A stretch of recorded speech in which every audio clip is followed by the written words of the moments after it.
जिन्हें कमज़ोरी फील होती है या जिन्हें कब्ज़ फील होती है, इसके साथ वो आसानी के साथ ठीक कर सकते हैं।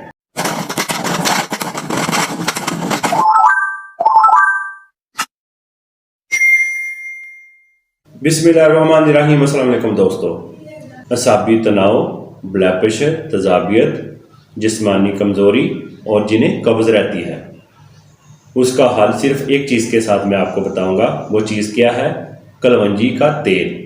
ये आम सुपर स्टोर से मिल जाता है, पंसार की दुकान से भी मिल जाता है। इसको हम किस तरीके से यूज़ करेंगे, ये सारी बीमारियां आप इसके साथ ठीक कर सकते हो। और इसका तरीकाकार क्या यूज़ करने का, हम किस तरीके से इसको यूज़ करेंगे ताकि हमें इससे फ़ायदा मिले।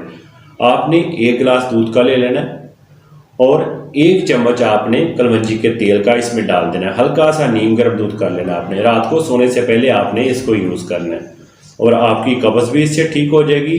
असाबी तनाव और जिनका सर दर्द रहता है और जिनका ब्लड प्रेशर का मसला है और जिन्हें कमज़ोरी फील होती है या जिन्हें कब्ज़ फील होती है, इसके साथ वो आसानी के साथ ठीक कर सकते हैं। मेरी वीडियो को लाइक और शेयर ज़रूर कर दिया करें। चैनल को भी सब्सक्राइब कर लें। मैं मिलूंगा एक और वीडियो के साथ। मुझे दें इजाज़त।